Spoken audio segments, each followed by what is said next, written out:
How to delete an email account in Windows 10 Mail.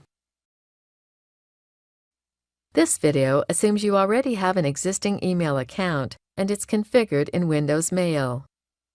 Now let's learn how to delete an email account. Note that deleting an email account from Windows Mail does not delete the actual email account where it was created, at your host or email service provider or in your hosting control panel. It only deletes it from Windows Mail.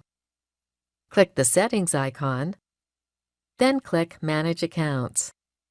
Select the email account you wish to remove, then click Delete Account. Click Delete to confirm. That's it. The email account has been removed from Windows Mail. This is the end of the tutorial. You now know how to delete an email account from Windows Mail.